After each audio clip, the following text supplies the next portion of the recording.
Hola, ¿qué tal? ¿Cómo están? Buenos días, buenas tardes, buenas noches. Bienvenidos a esta segunda semana de su clase de metodología de la investigación jurídica. En esta ocasión vamos a dar continuidad a el tema del derecho como objetivo de la investigación e igual como lo hicimos en la clase pasada, ustedes verán, daremos en estas clases como los temas más relevantes que tendrán ustedes que desarrollar en el transcurso de las semanas y las actividades que les serán asignadas para ello. Bien, en el caso de los diferentes tipos de investigación, estos vienen a considerarse como productos de la concepción que podríamos tener cada uno de nosotros respecto al derecho. Es decir, una investigación jurídica se puede llevar desde una cuestión jurídico-social, desde una cuestión dogmática, filosófica o argumentativa, que son las formas en las que nosotros podríamos analizar el derecho, es decir, como una norma, como un hecho, como un valor o como un argumento. Entonces, si hablamos de un hecho, por ejemplo, un hecho social, pues sería jurídico-social. Si hablamos de una norma, es decir, para hablar sobre su estructura o la validez, analizarla sería una investigación dogmática jurídica. Si hablaríamos, por ejemplo, de cuestiones axiológicas o el deber ser, es decir, cuestiones de valores o cuestiones deontológicas, que es el deber ser, sería jurídico-filosófica, o bien cuando analicemos nosotros diferentes sentencias, es decir, cómo es que los juzgadores llegaron a la determinación final de un asunto, pues sería una investigación eminentemente argumentativa. Entonces, estas serían, por así decirlo, las especies que utilizaríamos nosotros para analizar cualquier cuestión jurídica, cualquier cuestión de derecho, partiendo del supuesto de cómo vamos a concebirlo para su estudio. Bien, hablando de los hechos o de la investigación jurídica social, ahí tenemos que abordar el derecho prácticamente viendo cómo es que incide en la realidad social. Es decir, investigamos lo que los hombres hacen en la práctica del derecho, ¿no? Es decir, ver si se aborda la cuestión de eficiencia, desajustes del derecho vigente, las causas de aceptación o no de las normas jurídicas en un grupo social, investigamos las fuerzas reales y los factores sociales que subyacen en la creación, conservación, transformación y destrucción del sistema jurídico. Es relativamente sencillo si lo ponemos en un ejemplo. Supongamos que tú quieres analizar figuras que no están reguladas en el sistema normativo mexicano para que se regulen, o que quieres variar alguna que ya está considerada en el sistema legal mexicano. Un ejemplo, eutanasia, matrimonio entre personas del mismo sexo, adopción homoparental, serían figuras que se investigarían desde un enfoque jurídico-social, ¿no? Es decir, qué tan aceptable sería para la población en particular regular, por ejemplo, estas figuras. O bien el tema del aborto, legalizar el uso de la marihuana, que como saben en algunos ordenamientos jurídicos están prohibidos. Entonces hablaríamos de no una creación, sino una transformación del derecho. Es decir, legalizar una figura que ya está prevista en el sistema jurídico. Entonces son temas relativamente sencillos. Este tipo de investigaciones los vamos a subdividir. Tenemos dos subtipos, por decirlo de alguna manera, investigación histórica e investigación comparativa jurídica. En el caso de la investigación histórica, como su nombre lo dice, vamos a estudiar el derecho, cómo es que ha ido evolucionando en el transcurso del tiempo. Recordaron ustedes que han visto en clases pasadas que el derecho se va ajustando a las necesidades de la sociedad a la que regula, ¿verdad? De tal suerte que nosotros podemos ir analizando cómo es que se va transformando para mantenerse vigente.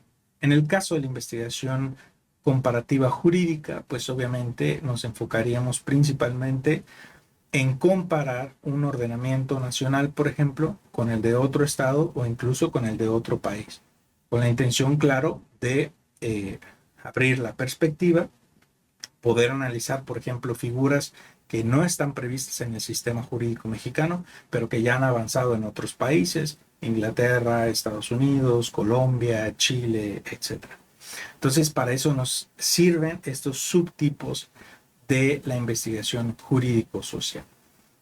Bien, en cuanto a la investigación dogmática jurídica, como lo decíamos hace un momento, esto implicaría que nos centráramos en analizar la validez y la estructura de las normas jurídicas en nuestro sistema jurídico particularmente.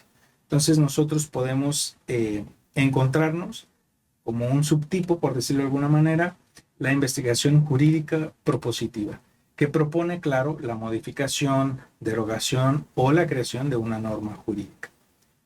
Recordarán ustedes que uno de los trabajos importantes que tiene el legislador al momento de crear leyes, al momento de modificarlas o bien de derogarlas, según sea el caso, tiene que cuidar siempre que sean afines a la Constitución y a todo el andamiaje jurídico de un país. Entonces, si, por ejemplo, vamos a decir que ustedes tienen como idea, no sé, regular una actividad que no está prevista en la ley, entonces hay que cuidar precisamente que esa regulación sea conforme a lo que establece la Constitución, a los mandamientos y principios constitucionales. Y bueno, eso nos serviría precisamente la cuestión dogmática jurídica. Centrarnos en que esa norma sea válida, es decir, que no sea contraria al derecho mexicano, y ver cómo se va a estructurar para mantenerse ya en este sistema de normas que conforman el sistema jurídico de nuestro país. Bien.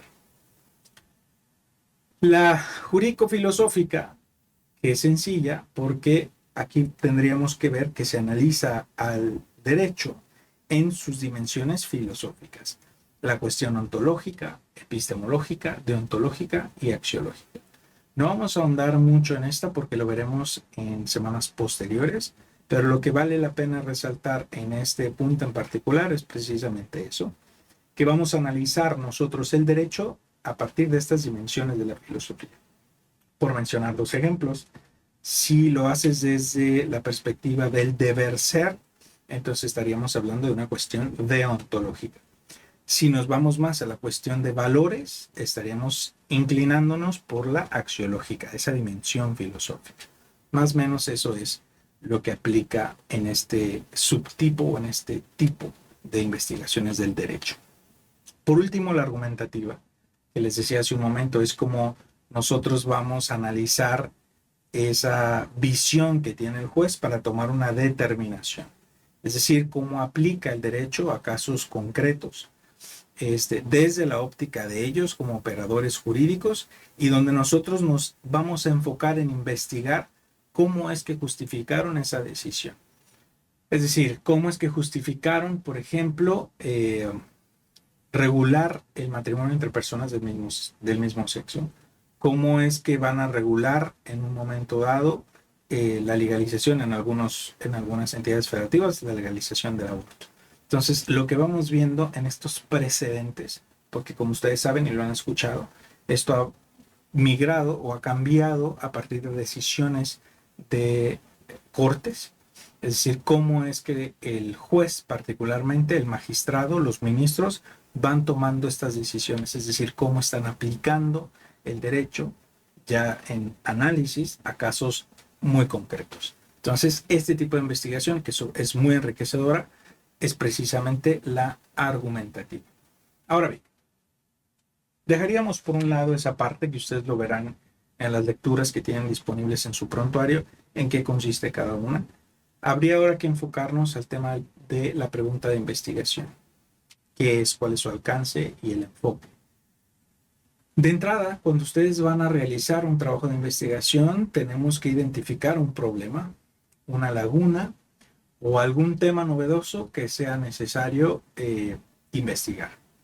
Una vez que lo identificas, entonces ahora vale la pena plantearte la famosa pregunta de investigación, que son términos que escuchamos normalmente en clase y que quizás sabemos lo que significa, pero no podríamos explicar. Bien, la pregunta de investigación es aquella que nos va a ayudar a definir el alcance y el enfoque del estudio que vamos a realizar. Identifique el tema o el problema específico que ustedes como investigador pretenden investigar y establece los límites del estudio. Tomando, por ejemplo, alguno de estos temas que he comentado, supongamos que quieren ustedes hablar sobre la regulación de la eutanasia en México, que es un tema de bioética.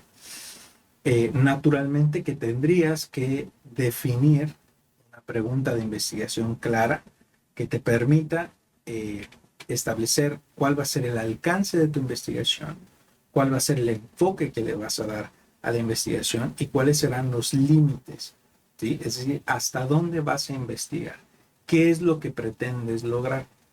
Y para eso nos sirve la pregunta de investigación. Ahora bien, decimos, ¿justifica el estudio? Sí, porque una vez que tú identificas este problema o esta laguna en la bibliografía o en la ley, o la existencia de prácticas del investigador que deseas abordar, pues deviene ahora sí justificar su estudio. Es decir, ¿por qué lo vas a estudiar? ¿Por qué es necesario realizar la investigación respecto a este tema particular? Porque no está regulado, quizás. Porque no está bien regulado, es decir, ya se aprobó, pero no completamente. Entonces, una vez que identificas eso, lo vas a justificar desde tu pregunta de investigación. Va a articular el propósito y el significado de tu investigación y explicará por qué es importante y merece la pena o vale la pena llevar a cabo este estudio. Además de eso, decíamos que orienta el diseño de tu estudio. ¿Por qué? Porque dependiendo de lo que tú te preguntes respecto al tema que pretendes investigar, vas a seleccionar cuáles son los métodos de investigación, las estrategias de muestreo, así como las herramientas de recopilación de datos, es decir, cuáles son los datos que yo requiero para llegar a un resultado, ¿no? ¿Cuáles son los métodos que tengo que implementar para lograr ese resultado? ¿Cuáles son esas estrategias para asegurar que el muestreo sea significativo, sea preciso y sea confiable, objetivo? Entonces también nos ayuda a determinar los tipos de datos por los que nos vamos a decantar, es decir, cuáles son los que se tienen que recopilar, por qué son útiles, cómo vamos a justificar el muestreo. Y bueno, el objetivo principal de nuestro estudio, a final de cuentas, va a ser dar respuesta a esa pregunta de investigación. Entonces podríamos decir que viene como establecer la columna vertebral del trabajo que vas a realizar. Bien, decíamos entonces, la pregunta de investigación determina tanto el análisis como la interpretación de los datos y va a orientarnos prácticamente a la elaboración de conclusiones y las recomendaciones basadas en los resultados que iremos obteniendo durante este proceso. Entonces, supongamos que decimos que en nuestra investigación, vamos a suponer, no está bien regulada la parte de la legalización del aborto, por ejemplo.